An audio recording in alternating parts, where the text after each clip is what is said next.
Montana Territory. Late spring of 1883, the wind off the Judith Mountains carried the scent of pine and melting snow as the sun crested over the high ridges. And Susanna Vexley stepped out of the boarding-house kitchen with her sleeves rolled up and her chin set like stone. She was 36, and according to every whisper in town, that made her too old to marry.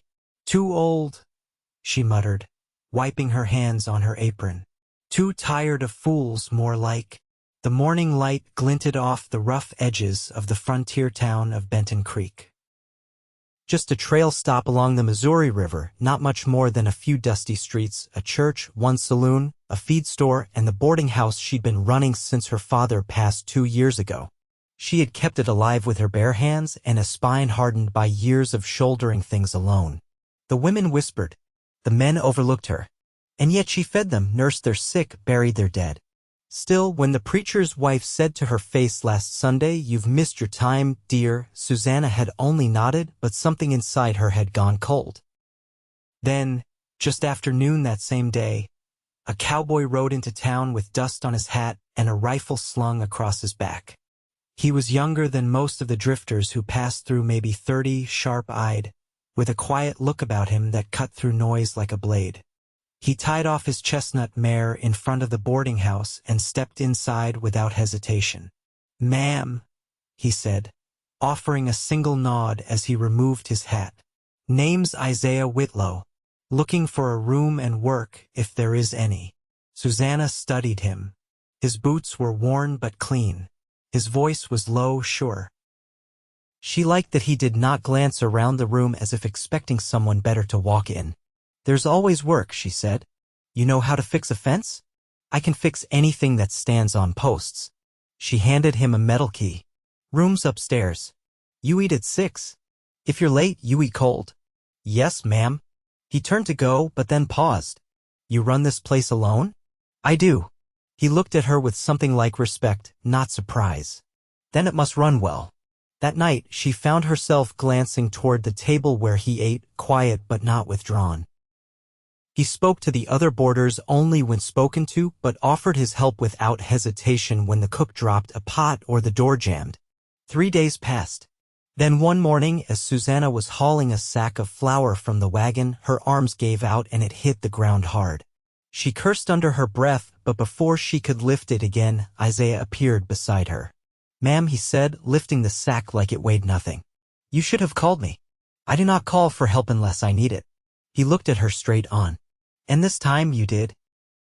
"No shame in that." She stared at him, unsettled by how close he stood, how calm he was. "You are not like the others who passed through here." "No, ma'am. I am not." The next day he fixed the chicken coop without being asked. The day after that he took one of the older boarders with a bad hip to town and bought him tobacco with his own money. He never talked about himself. He worked hard. He tipped his hat when he passed her, and his eyes lingered just a second longer than they should. One evening, as the sun dipped low, she found him sitting on the porch, whittling a piece of pine into the shape of a horse. She sat beside him without a word. "Your hands look tired," he said, not looking up. "They are always tired. Then maybe someone ought to carry the weight with you." She turned her head, startled. "You do not know me. I have watched you run this place with more strength than any man I ever met. That tells me more than enough." She did not respond. The silence stretched between them, warm and solid. That night she barely slept. A week later a letter arrived. Her sister in Helena had passed. Left behind 2 children, a 10-year-old boy named Callum and a 7-year-old girl named Clara. Susanna sat at the kitchen table, the letter shaking in her hands. "She never told me she was sick." Without hesitation, Isaiah stepped forward. "I will ride with you," he said. "We will bring them home." The trip to Helena took 3 days by wagon. They spoke little on the road, but the silence was no longer heavy. It was easy, comforting. At night, they shared coffee by the fire, and once, when she woke from a nightmare, he was already by her side, calm hand on her shoulder. In Helena, the children were quiet and pale, their eyes wide with grief. Susanna knelt beside them. "I am your aunt," she said softly. "I have come to take you home." Callum's lip trembled. "Is it a good place?" Susanna looked back at Isaiah, who was standing behind her, arms crossed and steady as stone. "Yes," she said. "It is now." The ride back was harder. The children cried at night. Clara refused to eat the first day. Susanna tried to stay strong, but her voice cracked more than once. That second night, after she had finally settled the children to sleep, she sat by the fire and buried her face in her hands. "I do not know if I can do this," she whispered. "You do not have to do it alone," Isaiah said. He knelt beside her. "Let me help." Her eyes met his. "Why would you want to?" "Because I care. Because I see you. And I have not stopped thinking about you since the day I walked into that boarding house." She stared at him, breath caught in her throat. "I know this might sound foolish," he said, voice low but certain. "But you are not too old. You are just too strong for most men. That is not a flaw. It is a gift. And I want to be the man who is strong enough to stand with you." Her heart broke open, then not from pain, but from something softer. Something she had not let herself feel in years. "I do not know how to start," she said. "Then let us start with this." He reached for her hand and she let him take it. And for the first time in a long time, Susanna Vexley felt like she was not carrying the world alone. The wind changed as they crossed the flats north of Judith Landing. Spring had tipped fully into summer, the last of the snowmelt giving way to green swellings of sage and bunchgrass. On the final day of the journey, Susanna rode with Clara nestled against her side in the wagon bed, her small fingers curled tightly in the fabric of Susanna's skirt. Callum sat up front beside Isaiah, silent but watching the road with the alertness of a boy who'd learned too soon what it meant to lose. They reached Benton Creek just before dusk. The sky stretched wide and gold above them, the buildings cast in long, slanted shadows. No one came out to greet them, but a few pairs of eyes peeked from windows as the wagon rattled through the street. Susanna could feel the weight of those stares. The children's presence would stir talk, no doubt. She'd never spoken of family. People would guess, assume, twist what they didn't know. But she didn't flinch. She helped Clara down with steady hands, and when Callum hesitated, Isaiah placed a firm hand on his shoulder. "You're safe here, son," he said. Callum nodded once and climbed down. Inside, the boarding house smelled of yeast bread and pipe smoke. The cook, Mrs. Baird, paused when she saw the children, her brow rising. But she said nothing, only handed Susanna a folded apron and nodded toward the kitchen. "I'll speak with her tonight," Susanna said as they made their way upstairs. "She'll need to know they're staying." Isaiah glanced over. "I can take the boy with me in the mornings. He'll learn work, keep his hands busy." Susanna looked at him, her voice low. "I don't want them treated as burdens." He didn't hesitate. "Nor do I." Later, after the children had been bathed and bedded down in the narrow room beside hers, Susanna stepped out onto the back stoop. The moon was rising, pale and quiet. She drew her shawl closer around her shoulders. The air smelled of lilacs from the bush that clung stubbornly to life beside the fence. Isaiah was already there, sitting on the edge of the stoop with a tin cup of coffee in his hand. He didn't look up as she joined him. Instead, he offered the cup wordlessly. She took a sip, then passed it back. "They hardly spoke the whole way," she said. "I keep wondering if I should have tried harder to get them to." "They'll speak when they're ready," he said. "Some hurts don't let words near them right away." She studied him in the dim light. "You speak like you've known that kind of hurt." He didn't answer for a long while. Then, "My ma died birthing my sister in Kansas. Pa left the next year. I was 12. That girl cried for her mother every night till she stopped crying altogether. What happened to her? She made it to 16. Then she took up with a soldier passing through Fort Scott. He left her with child and no name to give. She tried to make do, but..." He rubbed a hand over his jaw. "I buried them both before I turned 20. Susanna exhaled slowly. "That's too much for one man. It's what made me." They sat in silence, the kind that didn't press or demand. Just breathing, just being. After a long stretch, she said, "I keep thinking I should feel more sure. About how to raise them.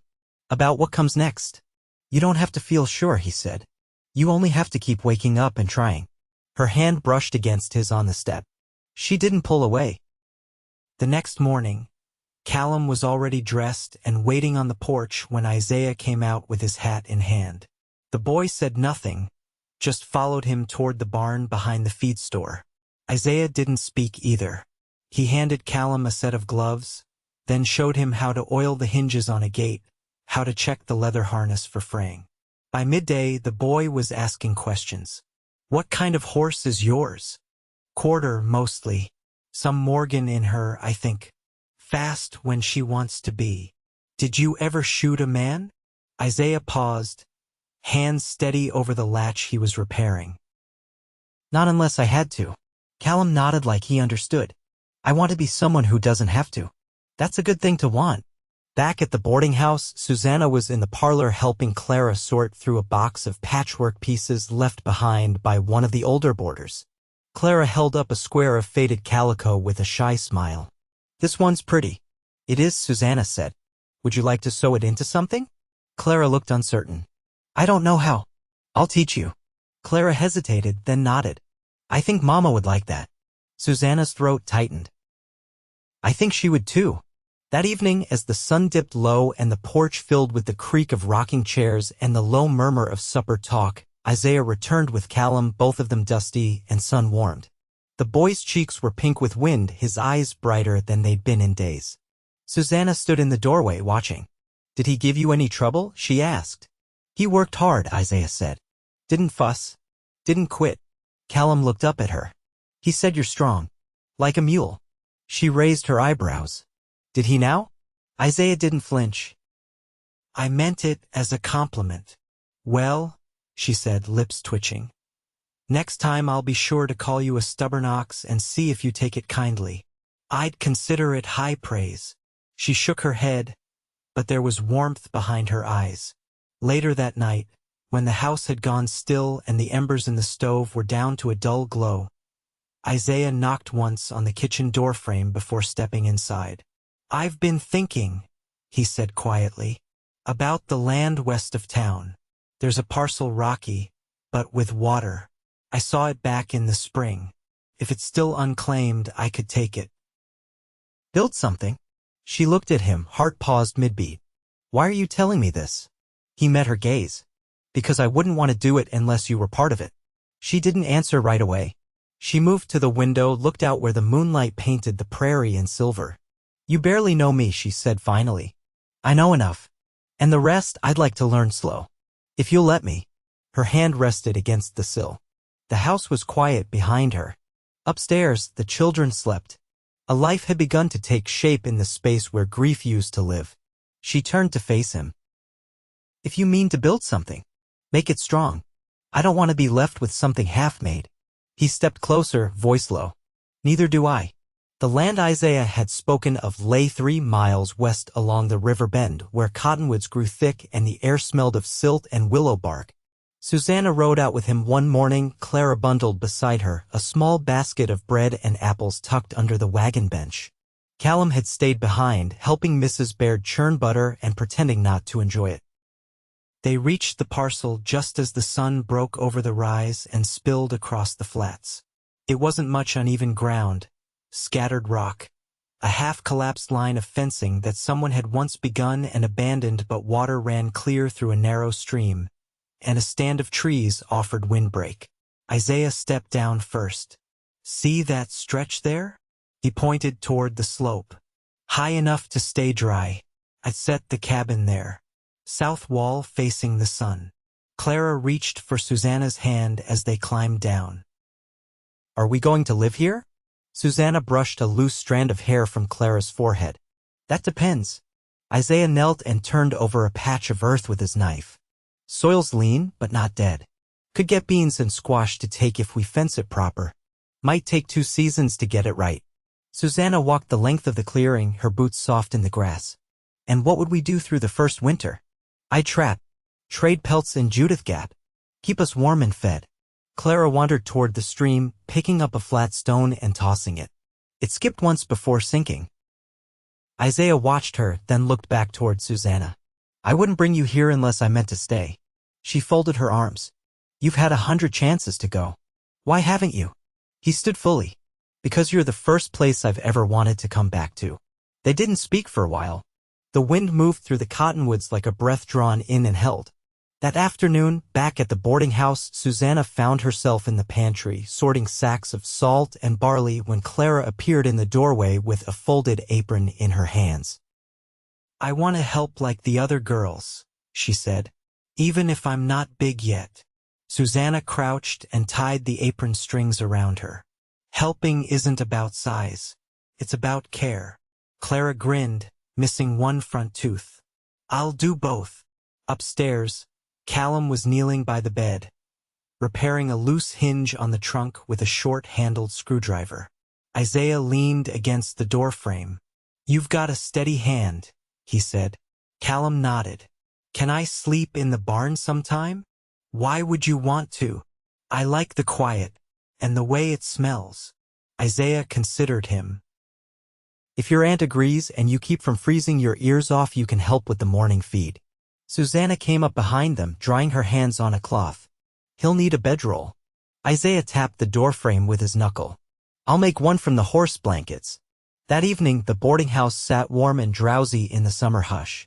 Guests had drifted to their rooms and the children were asleep after too much rhubarb pie.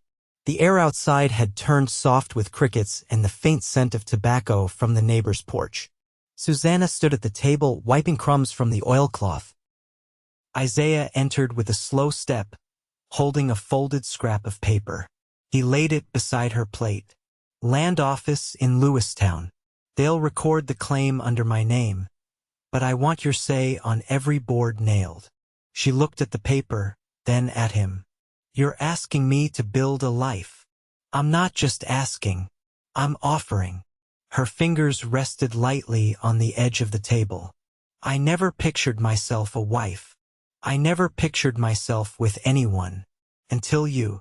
She reached for his hand. "If we do this, I won't be docile. I have my ways. I haven't seen you bend to anyone." "I wouldn't want you to." He drew her close, arms gentle around her waist, forehead resting against hers. "Come with me. Not as someone I take care of. As someone I stand beside." She nodded slowly, her voice just above a whisper. "I've stood alone long enough." Neither of them moved to pull away. Outside, the night deepened and the stars came down like quiet promises. By July, the cabin had a frame.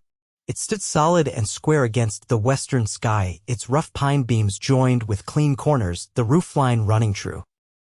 The scent of fresh cutwood clung to Isaiah's shirt as he ran his hands across the joists, checking for warping. His thumb caught a splinter, but he didn't flinch. He stepped down from the sawhorse and glanced toward the wagon trail. Susanna was walking toward him, her skirt hem darkened with prairie dust, Clara balanced on one hip and a folded piece of muslin tucked beneath her arm. Her wide-brimmed straw hat cast a shadow across her brow, but he could see the smile behind her eyes. "Mrs. Baird says we've worn her pantry thin," she said as she reached him. "So I brought biscuits." And Clara insisted on carrying the dried apples.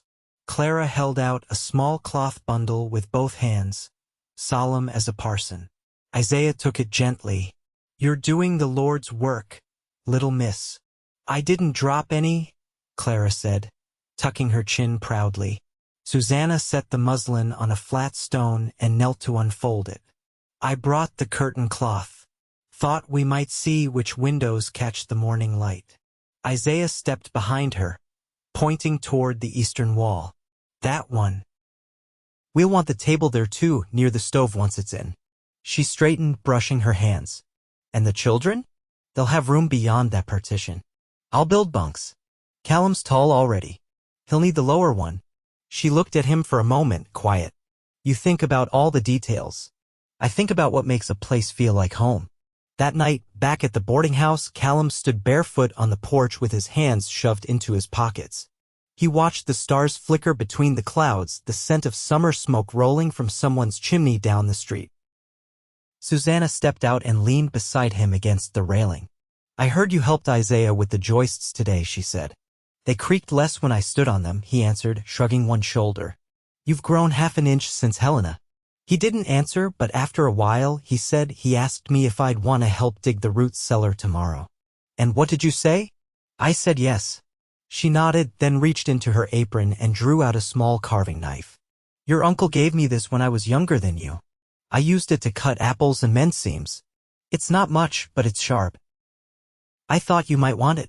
Callum took it carefully. Thank you. You'll need it if you're going to keep building things. He turned the knife in his hand, then looked up at her.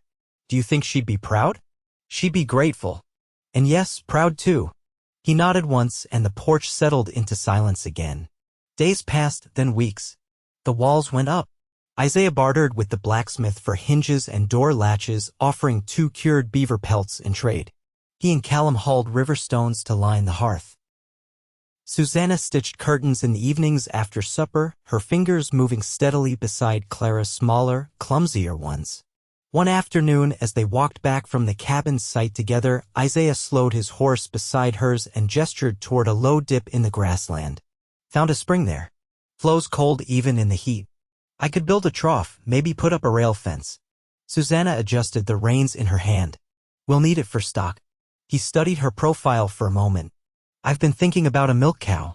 Maybe a pair of hens. You planning to name them? He gave a soft laugh. Only if you insist. They rode in silence for a time, the hum of grasshoppers rising from the fields. Then Susanna said, I was never asked, you know. Not properly. Isaiah's voice came quiet. Then let me fix that. He dismounted before she could answer, stepping into the dust and removing his hat. The breeze pulled his hair loose at the temples. He looked up at her, steady. I don't have a ring yet, but I've built you walls and I'll build you a roof. I'll carry what's yours like it's mine, and I'll never make you small to feel strong. Susanna didn't speak, but she stepped down from the wagon and stood before him, her fingers brushing lightly over his collarbone. I don't need a ring yet, she said, but I need to know one thing. Anything. Will you look at me the same when I'm gray and slow? He reached for her hand. I'll look at you like this for the rest of my days. She nodded once, then leaned into him, her head resting against his chest. His arms circled her without hesitation. Above them, a hawk circled in the warm sky, and the wind shifted through the grass like a breath held and released. They stood there until the sun sank low, and the promise between them settled deeper than words. By early September, the cabin was finished. The roof had been sealed with hand-split shingles, each one hammered down by Isaiah's calloused hands and Callum's more careful ones. A stovepipe rose from the rear corner, its base already warm with the season's first fire. The front door swung open without catching, and the shutters latched neatly against the frame. Inside, the walls bore no adornment yet, but the home felt lived in. The floorboards creaked in familiar places. The table Isaiah had built stood beneath the eastern window, its legs braced with care, and the bunks against the rear wall had been smoothed and lined with wool blankets Susanna had sewn by lantern light. Susanna stood in the doorway with Clara balanced on one hip and a basket hooked through her other arm. She hadn't said much since they'd ridden out from town that morning. Instead, she'd watched the horizon as if measuring something that couldn't be drawn on paper. Isaiah stepped up behind her, wiping sawdust from his sleeves. You don't have to decide today, he said. I already did. She walked inside, set down the basket, and turned to face him. I packed the children's things. Not all of them, just what they'll need till snow. The rest can come later. Isaiah met her eyes. You sure? I wouldn't be here if I weren't. Then she stepped forward, took his hand, and placed something small and folded into it. He opened it carefully, a square of linen with his initials stitched along the corner in deep green thread, careful and firm. For your pocket, she said, so you don't go forgetting your name when you're halfway to town. He folded the cloth and tucked it into his vest. I'll keep it close. Later that week, they moved in. Mrs. Baird stood on the boarding house porch as they loaded the wagon, her arms crossed and her apron dusted with flour.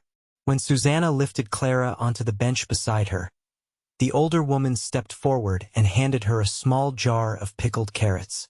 For winter, she said. And don't come back asking for more.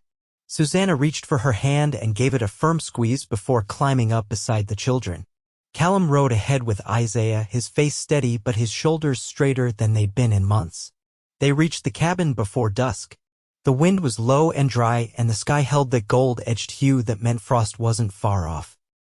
Once the wagon was emptied and the bedding laid out, Susanna lit the lantern and stood for a moment in the center of the room, taking in the shape of it the shelves, the stove, the way the shadows fell along the wall like they belonged. That night, after the children had gone quiet in their bunks, Isaiah stepped outside with a wool blanket tucked over his arm. Susanna followed him, the lantern casting a warm circle across the packed earth in front of the porch. He spread the blanket across the steps and sat, motioning for her to join him. "I never told you about my brother," he said once she'd settled beside him.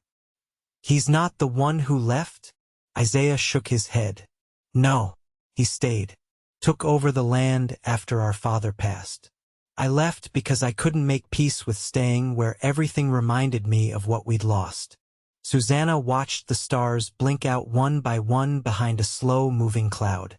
"Do you write him?" "Not since I crossed into Montana territory." "You think he wonders where you are?" "I think he knows I'm where I need to be." She leaned her shoulder against his. "I hope he's well." Isaiah reached for her hand. "I hope he finds what I found." Fall came fast. Mornings grew sharper and the fields browned under frost. Clara helped gather kindling in a small apron Isaiah stitched from an old feed sack, and Callum took to carrying the water bucket without being asked. They hung dried chokecherries from the rafters and packed apples in straw-lined crates. Susanna taught Clara how to cut wax rounds for sealing jars, and Isaiah lined the root cellar shelves with planks from a fallen cottonwood. One afternoon, Callum stood in the doorway holding a thick envelope with the seal of the land office broken cleanly. "It's official," he said with a grin. "The land's ours." Isaiah held out his hand and Callum passed him the paper. "Not just mine," Isaiah said, looking over at Susanna. "All of ours." She walked to him, brushed a curl of hair from her temple, and kissed him softly. "I suppose it's time we made it truly so." They married the following Sunday under the cottonwoods beside the stream. Preacher Holden rode out from town with his wife perched behind him and a Bible wrapped in oilcloth under his arm. Clara wore a crown of dried sage and wild aster, and Callum stood tall in Isaiah's second-best shirt. His sleeves rolled neat at the cuff. There was no ring, only a promise spoken plain that their lives were bound not by ceremony, but by the days and nights they'd already shared, and the ones they meant to share still. They danced that evening in the clearing, the children clapping in rhythm as Isaiah pulled Susanna into a slow step. The sun dipped low and the lantern light flickered against the trees, and when Isaiah bent to kiss her, he did so not with urgency but with the quiet certainty of a man who'd waited long enough to know what he held. Winter came. Snow fell in thick bursts, and the cabin grew warm with the scent of boiling beans and wood smoke. Isaiah carved a cradle from pine for Clara's doll and built a rack above the stove for drying mittens. Callum took to sharpening tools after supper, his hands more sure than they'd ever been. In the evenings, Susanna read aloud from the worn books Isaiah had bartered for in town, one on natural remedies, another on tales from the Mississippi, and Clara curled against her side, thumb in mouth, head heavy with sleep. By spring, the vegetable patch sprouted green through the melting frost. Isaiah drove fence posts into thawed ground, Callum beside him with a hammer and a keen eye for straight lines. Susanna planted herbs in the soft dirt by the window. Clara wove wildflowers into the fence rails and asked if the chickens would have names. They named them after stars. And when the days grew long again, and the wind carried warmth instead of warning, Isaiah took Susanna's hand as they stood on the rise above their land and looked out over the home they had built, not just the house, but the life threaded through it. "You still carry that cloth?" she asked. He reached into his vest pocket and held it up, edges worn, initials still clear. "Every day," he said. She leaned into him, her voice low. "Then I reckon you won't forget who you are." He wrapped his arm around her waist, pulled her close. "I couldn't if I tried." And so they remained not just together, but rooted. A woman who had once been told she was too late for love, and a man who had once believed he was meant to walk alone. A boy who found steadiness in hard work, and a girl who learned to laugh again under a patchwork sky. They made a life. And they made it good.